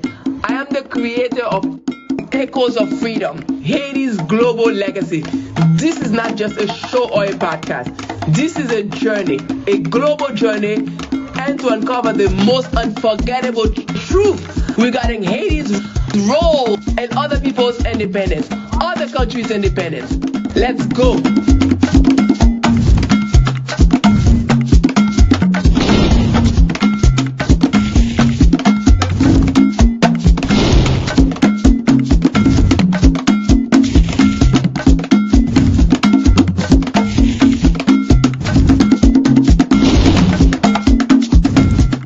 In 1804, Haiti became the first black republic and the only nation born from a successful slave revolt. But Haiti's fight for freedom didn't end there. From sending ships and troops to aid Simon Bolivar's campaign in Latin America to casting the decisive UN vote that created Israel in 1947, Haiti has been a quiet force behind global independence. Even Polish soldiers who joined Haiti's revolution were honored as brothers in the fight for freedom. Echoes of Freedom is a powerful documentary podcast and video series uncovering Haiti's untold role in shaping the world's fight for sovereignty. The truth is global, and it started in Haiti.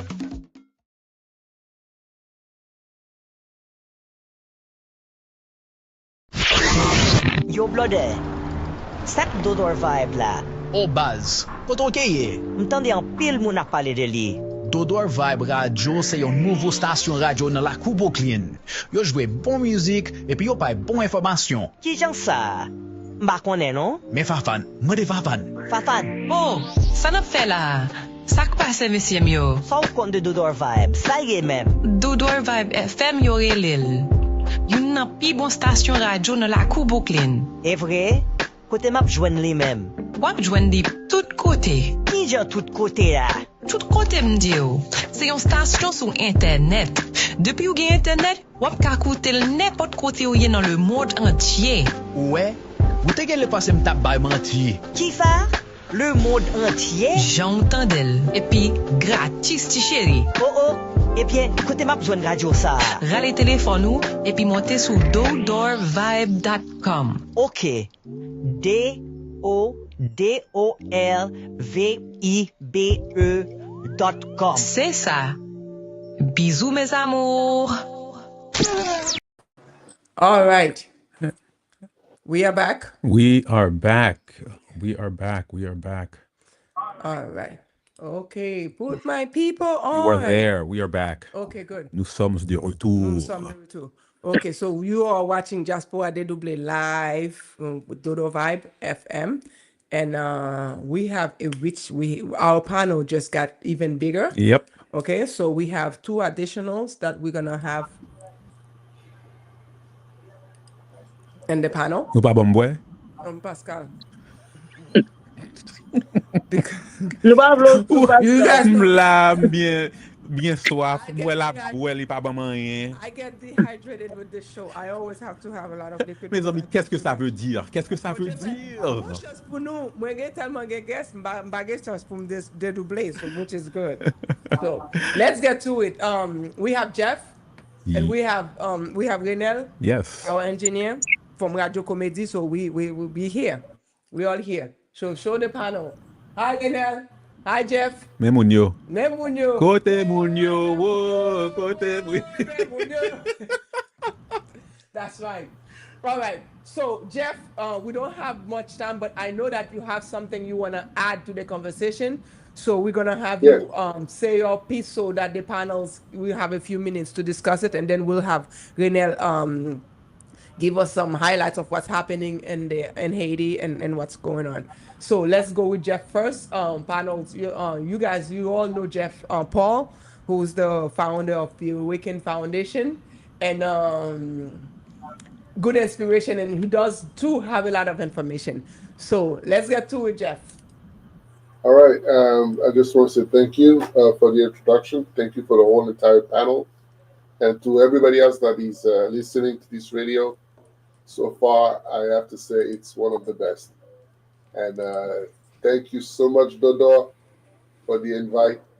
First, I want to say that this this conversation is very important to me because the foundation has been working diligently to understand the way the system works and also history. So far, under the banner of immunity, this country has concrete laws for the indigenous people of the land. The thing is, Haitians don't understand that this land is also part of that treaty. We are the indigenous of the land. However, if your history tells you that you come from another land that is Africa, then mentally you will remove yourself from it. But there are plenty of documentation that prove that Haiti, the Hayti, indigenous of this land, actually never came from Africa. So if that's the case, then that means that there are specific laws in the United States that not only supports you as an individual, but also protects you. And so far, the only relationship as far as immunity is concerned, the church is one of the key components that actually has specific laws that are separated from what we call federal or what we call government, because they are also government. That's why in this government, in the United States government, all you have are administration adding to the ministerial rights. They're not ministers, they are administrators. So the whole idea behind this thought process is this. Jeff, we know I don't want to cut you, but we want to make sure that we centralize what you're saying so it can fit to, because we only have a few minutes. Well, what we're talking about is immigration, am I right? Oh, yes. What is your status in the America? Your status is what you think it is and what they give you opportunity to have. However, you also have what we call the Aboriginal American nationals' rights. So the term nationals is very important in immigration. So when you are telling the people who you are, if you're not using the right terminology, you will be classified. So that's what I'm trying to say. We created the Aboriginal, Haitian, American nationals. That's why every treaty counts. Hey, Jeff, I hear you.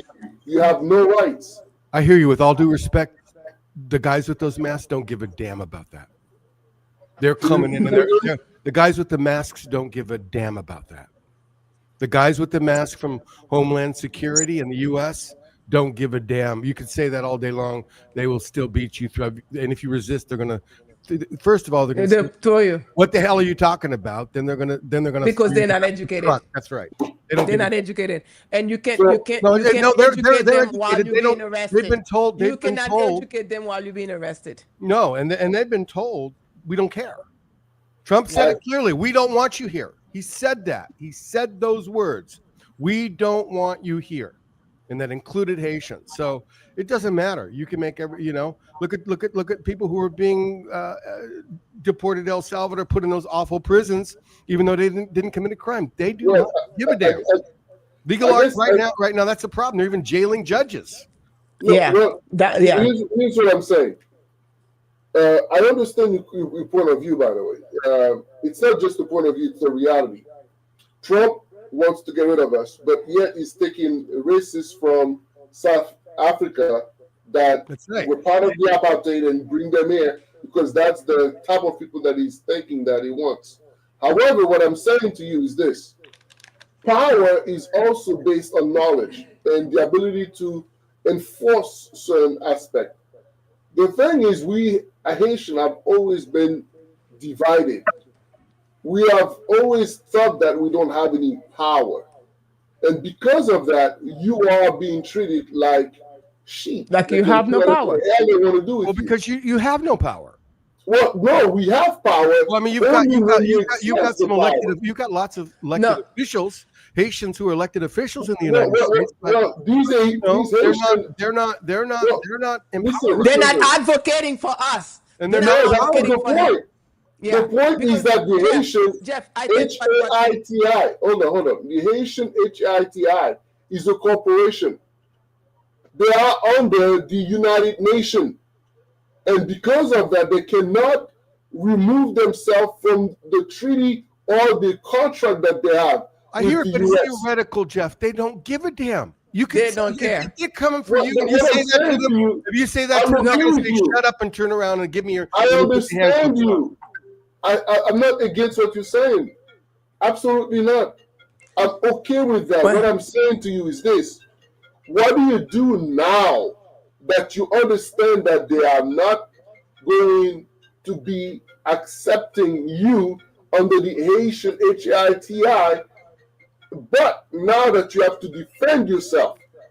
Defending yourself is a right that is in the US under specific guidelines. But Jeff, they are. You have to put it upon yourself. No, there are two choices. You leave or you find another country They to are go arresting to. attorneys. They are arresting anybody who has anything to say or who doesn't agree with them. So how do you tell the little people who already feels so powerless? How do you get them to formulate enough strength to go fight a power that they fear? They have no means to fight this kind of this. So they absolutely do. Under the United States Constitution. Who tells them that? Hold on. Listen. Look, I was illegally deported, Jeff, to El Salvador. Illegally committed no crime. He's just coming back today.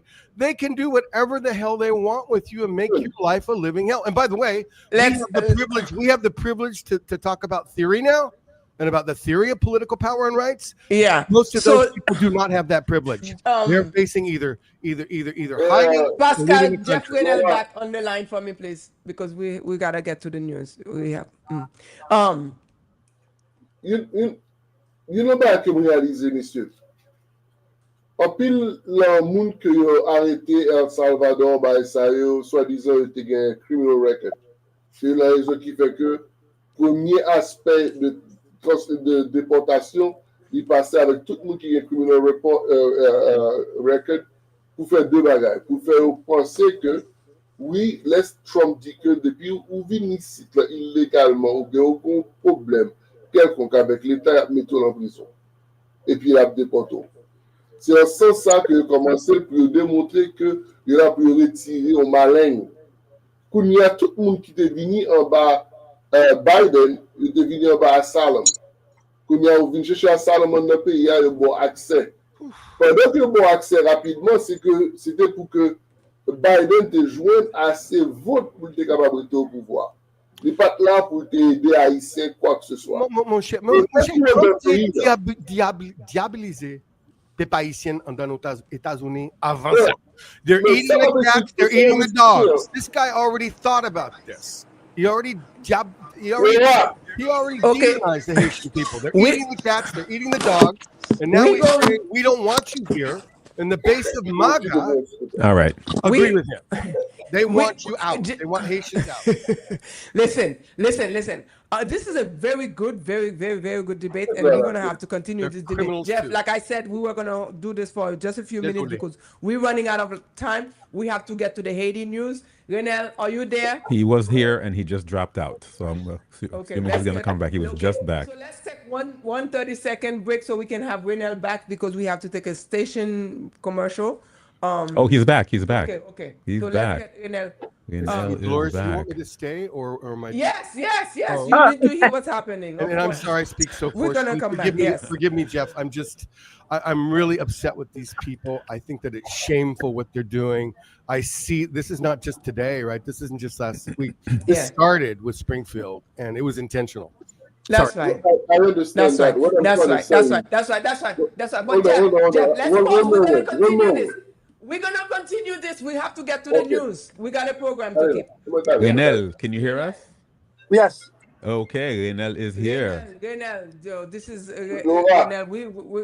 We are getting to the news. Please let us know what's going on in Haiti and what's happening and how does that affect the travel ban and what are the people saying. Renel, give it to us. Je salue tout le panel là, je salue Pascal, les amis auditeurs Diaspora Dedouble, nous comptons avec eux pour partager et information avec eux. Nous avons commencé le segment information dans le département sud de pays, côté la police a annoncé qu'il te mettait en bas les goûter 20 Elson pour implication dans assassinat à coup de couteau, les goûter Salomon qui te porte contre lui pour un dossier tête. Incident ça passé dans la localité militaire dans Okaï, côté la police même, lui arrêté jeune gars. Le goûter Van Elson lui-même, il a arrêté le fait que il a tué propre tonton avec un couteau. Et puis toujours, ça qui passe dans le pays d'Haïti pendant ce maintenant, moun n'a pas arrivé identifié, te tué une jeune dame dans Carrefour Delma 32. Ça s'est passé mardi soir, en ben, côté que jeune dame ça lui-même, il te recevra plusieurs balles. Mais moun pas connaît pour quelle raison que jeune dame ça lui-même, il a perdu la vie.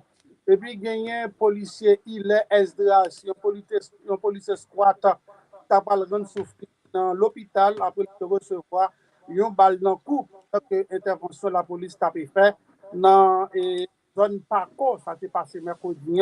En ben côté, c'est Paco, c'est deuxième circonscription Port-au-Prince. Esdras qui fait partie squat, en ben lui-même, il fait partie et 30e en promotion la police. Lui-même, lui perdu la vie. Et puis, il y a un gros scandale qui a mieux tourné là dans le pays d'Haïti entre Nathalie Saint-Ville-Augustin, lui-même qui est premier secrétaire ambassade d'Haïti dans le Mexique, qui t'a envoyé un papier timbré Bamari, qui était conseiller président Smith Augustin, puisque Smith Augustin, interview, il était by Gazette Haïti, 26 mai qui s'est passé, a été déclaré. Il était divorcé ensemble avec Nathalie Saint-Ville.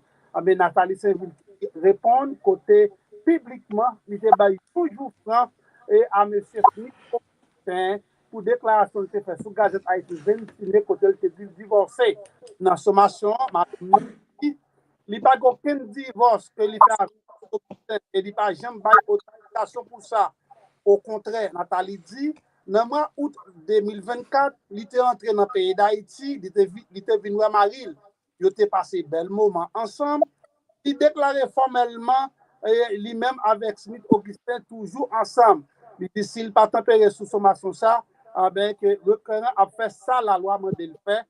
Madame Smith Augustin qui voyait papier timbré, Smith Augustin, c'est un conseiller et c'est un conseiller tout qui est impliqué dans un scandale 100 millions de gouttes BNCO avec une interview, il était by Gazette Haïti, il était déclaré, il divorcé avec madame Nathalie Saint-Ville. Et Nathalie Saint-Ville qui répond et qui bat un jour franc pour le dire c'est pas vrai, mais sans ça, il dit la fait ça la loi dit, puisque lui-même, il dit il pas connaît que le divorcé avec Maril. D'ailleurs, il était entré en Haïti dans le mois août année passée, quand elle était passé bon moment ensemble avec Maril. Depuis qu'il y a un pays Panama qui promet pour déployer 200 policiers pour rejoindre une force multinationale là dans le pays d'Haïti, c'est ça conseiller président Leslie Voltaire lui-même rapporté après voyager dans le pays Salvador ensemble avec Colombie. Leslie Voltaire représente la famille Lavalas dans le KPTA, dit Salvador et Panama promettent pour aider Haïti préparer un plan de sécurité. C'est ça que Leslie Voltaire lui-même, l'État va déclarer. Et puis, gagner ministre culture et communication, le gouvernement de Factoran. Nous voulons parler de Patrick Delatour, qui t'a fait bilan pour agiter pays la France. Les journalistes posent la question sur ça, le connaît, sous affaires contrat, il a signé avec le groupe mercenaire pour venir de sécurité dans le pays. Il répond aux journalistes que lui-même, il n'est pas au courant, il n'a aucune information de ça. Il te voyé à le poser.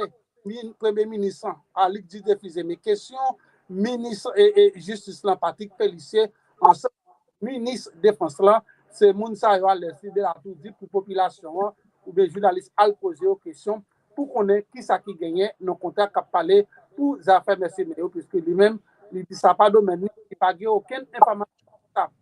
Et puis il y a un contrat à l'État haïtien signé ensemble avec la compagnie et Sunrise Airways pour capable reprendre vol et domestique en ben vol cap sorti et Port-au-Prince pour aller dans l'autre ville pour cap Ayisyen Jérémy Jacmel Okaï d'après sa premier ministre Alex dit diffusé mais fait connaître vol sa yo a prendre à partir de 12 juin qui a venu là côté gouvernement haïtien lui officialisé un protocole d'accord jeudi ensemble avec compagnie et Sonoise Airways n'a pas bloqué activité vol de paralysée à cause montée niveau insécurité qui te gagné dans la coupe pays d'Haïti.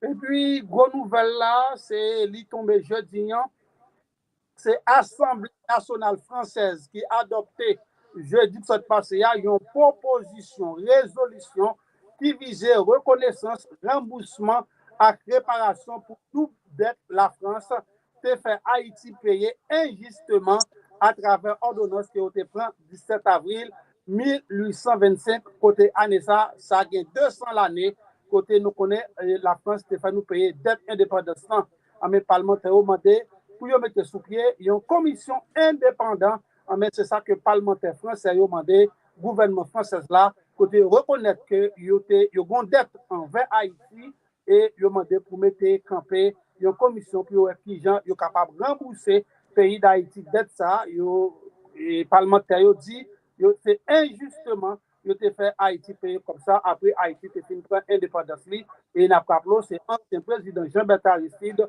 dans l'année 2003 qui te demandé la France pour être capable de remettre Haïti la dette indépendante yo te fait nous payer c'était le 17 avril 1807 yo te prend résolution ça et parlement français là jeudi a adopté une résolution de demander gouvernement la France pour remettre Haïti là pendant que yo demandé pour mettre camper une commission pour que yo capable de rembourser dette indépendante. Et puis avec police nationale là, qui était en bas corde Edouard Hilaire de 57 l'année il a été pour faux usage faux avec détention illégale d'armes force qui te mené une opération dans le département NIP monsieur Edouard Hilaire c'est un mécanicien qui fait tête li passer pour docteur gynécologue lui spécialisé dans faire d'amio était petit fait avortement la police lui met qui mettait monsieur en bas corde et c'est mais ça arrivé dans zone Tipac dans zone dans département NIP et puis depuis hier au soir gros bataille pété dans mi-temps gang yo et n'a parlé c'est chien méchant ensemble avec et 400 marozo capebou mais depuis hier information déjà rapporté que plusieurs dans bandi yo dans deux camps yo qui va perdre la vie yo ça qui la cause moun qui dans localité Santo à Kafou Marassa c'est courir pour qui te caillou bien bonne matin samedi à cause beaucoup d'armes cap simaye là dans un groupe terroriste depuis quelque temps dans arrondissement des bouquets la guerre sans présence yo terroriste qui même a fait ça yo vle y a tué y a pillé y a boulé les affaires population mais depuis hier au soir chien méchant ensemble avec Gaston Marozo ça yo abgoumé pour territoire mais t'avait fait comprendre c'est un soldat qui t'a chien méchant qui a rejoint Gaston Marozo qui t'a la cause bataille ça pété depuis éclaté en deux groupes sarewa le moment qu'il n'a pas la avec moi dans tout deux camps yo gagné un pile soldat qui perdit la vie yo fort heureusement jusqu'à présent yo pas signalé aucun monde dans la population qui t'a victime qui victime yo c'est un domaine qui gagne victime mais jusqu'à présent pas aucune information qui dit monde dans la population t'a victime mais moun yo même yo a pour qui était bien moderne matin parce que yo vraiment prêt parce que tout d'armes absimaye et par présence de la police pour ta mettre la paix parce que pour yo même qui trouvé yo dans zone Santo et Kafou Marassa qui a fait caillou pour yo à chercher le prix yon zone n'a pas là mais n'a pas besoin d'auditeurs à partir de lundi et après je nous à 10h du matin sur vos Dodo Vibe côté nos émissions que nous allons présenter nous invitons tout le monde brancher lundi à partir de 10h du matin. Bonjour tout le monde, bonne fin de semaine. On va croiser samedi prochain. Thank you very much, Lionel. Problème yo en pile, oui. Problème yo en pile. Problème yo en pile. Wow. Besoin clarifier. Ça veut dire vivre ensemble, moi, tout commence gourmet. Je pas vivre ensemble pas. Je pas vivre ensemble et ça me besoin clarifier. Ça veut dire ensemble non retiré. Union commence depuis espoir chemin chaque 400 marozo, c'est coup de zam capsimay. OK. Ça, c'est premier. Nous devons besoin de clarifier ça. Deuxièmement, une nouvelle que nous tendons, nous besoin peut-être plus clarification sur nouvelle ça, c'est pour nouvelle liée son rumeur que liée ou bien des pour qu'on fin confirmer net. Nous entendons que dans dossier Donald Trump, président Trump, travel ban. Your favorite president. Listen, he's my president. Mun Pao. Favorite or not, he's my president. I know that. Now, nous entendons que DGPNH, Rameau, entendez, oui? Nous entendons, il peut pas confirmer, ou bien pas confirmer, mais nous entendons que DGPNH, que Visa, il espère que l'aller pour la renouveler, pour le voyager, que il pas renouvelé. So, est-ce que son bagage que n'a mette si DGPNH Visa pas renouvelé ou bien li expiré ou bien ou pas balé l'allemand pour balé li ou pas balé ça son bagage me pense que nous tout panel là pour nous ta faire une recherche extra sur lui dans semaine qui venir là pour nous bien déchiffrer ça next time parce que je pense que si que c'est vrai DG PNH, pas un visa l'esprit, pas renouvelé, ça sont signes liés pour reste 9 têtes. Pas cacayo, rat pas cacayo, whatever. Comment on les conseille? Oh my goodness. Oh my God, Madame Dodo. I'm sorry. it just came out. So, nous pensons que c'est un signe que y a rentré pour ratio. So, c'est pas juste pour population seulement que ben a gaé, si maé. So, nous pensons que qui raison que fait pour DGPNH pas ta renouveler visa. Vous comprenez? So, ça sont gros bagages liés. Est-ce que nous entendez? Nouvelle ça. Des GPNH, pas de visa, pas qu'à voyager? Dodo, yes. Donc, ça va pas étonner personne. Depuis avant la décision ça te prend, il y a un gros responsable, que ce soit dans le KPT, que ce soit le membre du gouvernement, ils ont envoyé des lettres, envoyé des gens à prendre visa, ils ont refusé. Et peut-être dans le gouvernement, dans le KPT, nous sommes de Smith Augustin. Qui fait partie de KPT, il t'a pas voyager, visa, il te coupe visa. C'est après un pile de machin, pile baguette qui fait ta part. Oui, c'est Dodo, ça c'est pas bagay yo dit. C'est pas bagay yo dit parce que moi-même dans moi masse là, les ministres féminines dans t'a battre pour venir ici, c'est ça qu'elle pas venir au commencement. Yo te même refuser le visa, ça fait un pile lettre yo voyer après pour ministre qui venir. Ça retire visa ça pas rien, non? Ça pas rien. Parce que vous connaissez mon Haïti, vous avez besoin de visa pour vous sauver. Depuis vous fini pour arriver, il faut que vous ayez un visa pour vous jeter pour dépenser comme pays que vous serez ailleurs. Je pense que si vous pas voyager, ça sont voyager pour vous. Si pas pour vous, ça va conscience. Je pense que si vous pas voyager, ça a conscience pour vous. Parce que je me dis ça encore. Donc, une fois, nous faisons ça en Haïti parce que madame n'est pas là, madame est aux États-Unis, petit yo en France, petit yo au Canada, c'est eux même qui là. Et puis, pour m'arriver, c'est soit aller Saint-Domingue ou bien yo jeter quoi. Je pense que dans partie ça, si pas au visa, that's good. Même avec nous retourner sur affaire bonne qui affaire bonne visa tout. Comment côté ça a commencé pour qui ça il commencé tant que Kevin dit comme ça dans la commencé dans Missouri yo commencé mettre les petits parti ouais yo ba ça mais faut changer yo non sénateur yo non sénateur yo te une petite victime changer Nathalie en 2019 ou 2023 pas changer 2023 on va comme ça il y a 2023 quoi 2023, Nathalie, c'est petite, on state représentative Missouri qui ont républicain en danger. Qu'après, même Trump, la nommée à la fait quitter pour aller dans l'autre département. Mais il faut qu'on ait un pile, l'autre monde qui derrière, pousser ça que invisible, et nous pas ouais. Parce que petite victime, et nous sont républicains 100% liés. Puis si tu as tout beau fils de victime, ça veut dire qu'il pousse pour pour bon en pile. Ça c'est pas yo dit non, ça c'est monde qui dans congrès même qui dit ça. Di a dit que bon en fait, ça va go faire affaire diplomatique là donné. Relation diplomatique foreign policy non. Mais faut connaître qui est-ce qui sous pouvoir. Son bagay revanche qu'a parlé là. On fait revanche qu'a parlé là. C'est pas affaire ni calculo pour nous plus danger passer là ici. Pour nous plus danger. Qui ça Haïti? Oui. Qui ça Haïti gagne? Qui ça nous fait? Même beaucoup de nous pas Haïti. Qui ça Haïti gagne? Nous allons mettre un expliquer ça ou même qui Haïti qui est étranger calé. Qui ça Haïti fait pour nous plus dangereux passer là ici? Là ici. Hey, I have a question. When you talked about, you said the DG of PNH. Yes. Is that what you said? Rameau. What do you? I don't understand. No, His visa has. It doesn't not matter. been renewed. It doesn't matter. He's one of their boys. That's what. No, That's Rameau is not, you don't get to be the head of PNH unless you're one of their boys. I'm sorry. That's right. So he's not playing the Yes, game. exactly. So he's not playing the game. That's not really a question. That's a game. Yeah, that's not really a question. That's just jouet. C'est un lot jouet. Exactly. Okay. That's what I thought too.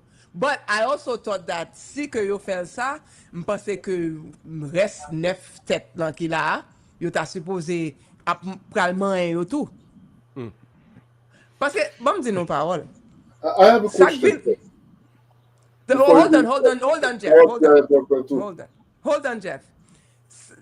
Ça qui passe là, c'est que gon work cap fait, mes amis. Pas gagné en Haïti qui fait. Jovenel mourir, Jovenel pas joindre justice. OK, pas gain loi. Pas gagné qui fait vraiment vrai. Ou est 9 présidents pas qu'à mettre tête ensemble pour faire un bagage pour un pays. Not even one thing. Tout ça yo dit yo a fait, yo pas fait le vrai. Ou bien y a demandé permission à CARICOM ou bien à international pour ba yo permission pour yo faire une décision. Tandis que si yo te mette tête yo ensemble, yo te dit yo t'a servi pays.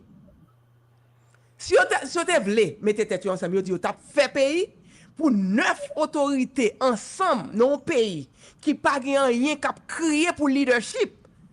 Pour yo pas ka di on fait ça ensemble, on ferme les border nous, on organise nous et puis pour yo quitter y a cancel visa yo pas ka régler rien, la police presque pas gen ça encore. OK? So gang prend 90% dans pays. So nous gen 9 présidents qui touché 47 ou bien 50 000 dollars par mois plus famille yo amis yo madame yo ti femme yo. I mean nous connaît que ça qu'a fait là actuellement it's a playing field. They put yo mettez ensemble kounya qui est-ce qui pral prendre la relève pour Haïti? Qui est-ce qui pral gérer ça cap gérer? Qui Haïti nous pral gagner? Est-ce que nous prenons Haïti vrai? Est-ce que c'est pas vrai son espagnol là que nous pral gagner? Qui ça exactement y a planifié pour peuple là? Si que yo fin fait si que yo fin fait tout ça y a faire pour fixer population, pour fixer pays, pour fixer peuple haïtien et puis yo style a voyer nous tourner la caille nous. Yo voyer nous tourner forward tandis que yo besoin terrain, yo fait terrain invivable. So si yo font terrain invivable pour et puis y a voyer tourner là-dedans. Exactement, l'on fin rive là-dedans. What exactly is the end game? What exactly do they want? Article 36.5. Article 36.5 of the Haitian Constitution. That's what they want. That's what the Reformation Constitutionnelle is about. Once you weaken Article 36.5, you have a completely different playing field for U.S. corporations in Haiti. Haiti has lithium. Haiti has tremendous mineral wealth. It's still unexplored, although it's been identified. It was identified. I don't know if you guys know the Livre Blanche, Lavalas Livre Blanche.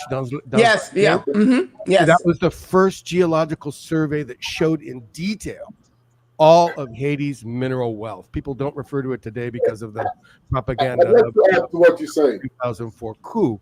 But now with China and the cutting off of precious mineral resources in this tariff war that Trump has begun, Haiti's going to take on new importance. There are already, by the way, mining companies in there that are exploring it. They're Canadian companies, even a Russian mining company that we've confirmed is in Haiti that's also doing exploration of mineral resources in Haiti today.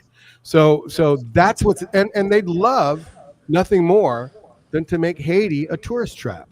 They would love to rebuild Port-au-Prince and make it the casino of the Caribbean. You know, Trump loves this idea of paving things over and building casinos. But You know, there's lots of Also, opportunities here. but Kevin, m'pa comprendre. Mais yo te ka still fait tout ça avec Ayisyen la donne, mes amis. no, they can't. Also, I said one other point. Not all presidencies of the 7 têtes are the same, right? Smith Augustin is not Vetelaire, although we know what those two are up to, right? You know, and you know, remember this whole CPT began with a coup d'état, an attempted coup. Four of the TET could make all the rules going forward. Remember that coup d'état by the PHTK in the beginning? By the way, the only reason the PHTK is at the table from Jamaica is because Anthony Blinken was there on the sidelines making sure that they were a major voice in the CPT, in the KPT, right? Over the objections of the Lavalas representatives who I was there watching, who were saying, why is Blinken meeting with them on the sidelines? We're all here. Let me finish. So I'll also remind you, well, now remember, there's no love lost between me and Tichinois, but I'll remind you that when Leslie was the tête, there were no protests in the streets. Why? Because Lavalas would not let those protests happen against the CPT, right? Also, there was no Blackwater. There was no Eric D. Prince when Voltaire was in the TET. In March, when Blackwater, when Eric Prince came in, that's when Fitzgerald took the president. So they're not all created the same, right? There are some distinguishes here. Although, you know, it's interesting that the Comité Exécutif Famille Lavalas has also distanced themselves from Tichinois at this point too, right? Because Tichinois. No. This is the thing. I'm asking, when are we actually gonna have the same goals? The same goals. I believe that when we know each other, when we know ourselves, you know, I'm very keen on comprehending who we are, qui nous y en tant qu'Haïtien. Moi, c'est ce problème ça que moi joigne. En pile Haïtien que nous voulons, que nous pas voulons, nous diviser parce que penser nous diviser. Nous connaissons la caille, nous connaissons le pays, nous connaissons la famille, nous. Mais est-ce que c'est peur nous peur? Ou bien est-ce que nous pas goumer parce que nous n'avons pas joué une opportunité? La caille, nous. I don't think so, Jeff. Jeff, nous pas goumer. Pas vrai? Depuis sous Papa Doc, il a pas une compagnie pour faire gestion de l'huile dans le pays d'Haïti. Nous avons plus d'huile que Venezuela. Qui j'en fais connaître parce que nous travaillons dans une compagnie qui est BEM International. Ils ont fait toute bagaille net pour l'armée. Et nous, Haïti, nous, le parti national, nous avons regardé combien de gestion que nous avons, combien tout côté mignoyé. Je vais poser une question. 2003, poser une question. Mais qui j'en fait que Haïti allait en prise courant de Miami pour mettre dans le palais national pour nous courant 24 heures sur 24. Pendant ce temps-là, il y a un minéral dans le nord du pays pour parler toute section sud-est pays d'Amérique et puis nous-mêmes nous étions en fait noir. Qui j'en a fait pour nous retirer nous là-bas ça? With that, we le arrivé sur nous. OK, les arrivés, ingénieur Pascal dit les arrivés. You know, Haiti had unity, you know, unity through democracy. Unity. They played the democratic game and won the elections not once but twice. In 1990, Aristide's election, they played the game, they won. The U.S. again, and by the way, both of these were cocaine coups, right? 1991 and 2004. Right? There's another big monster, 800-pound gorilla in the room that is rarely spoken of, which is the billions of dollars of untraceable cash. I think every year from cocaine transshipments, right? And it was you know, there was unity in 1990, there was unity in 2000, and in both instances, the U.S. backed coups and used traitorous Haitians because they know c'est facile pour acheter figi moun. There's Ayisyen. That's right. Right. All right. That's the thing. Pascal is calling that it's time to go. It's time to go. No, but this is the thing. I'm gonna say one last time. So thank you for the panel. Yes, you guys thank are you very wonderful. much. We Thank gotta you do so this much. again more often. Oh, we will be doing this again much more often. I could tell. Yeah. So what we are saying is that tout ça n'a dit yo là, tout autant nous pas gen haïtien qui relè haïtien qui pour Haïti n'a même zéro. N'a même zéro. Parce que tout autant nous pas pour vendre. Oui, yes. Et faut nous gen bons amis qui strong. Faut que nous commencer à chercher qui est qui vrais amis Haïti. Because Haiti do have some friends. And mam go émission m'a vini avec lui pour nous chercher connaître qui est qui vraiment amis Haïti. So we will be right back. Well, it's over. So thank you, everybody. Thank you, everybody. It's over. Pascal is playing the music, so we gotta go. Madame, ou qui se pied à terre ou cavaler, l'embombe pas bien loin, qui gagne en pile piquant. Monsieur, en bas soleil, pas nous c'est gros tradition. Pour tout le monde à hôtel, marcher pied à terre. Madame, comment ou carré les petits soucis là? Côté mon la caille, allez bousquer de l'eau. Monsieur, et puis moi tout petit, moi te connais. Soucis là, yo les raison.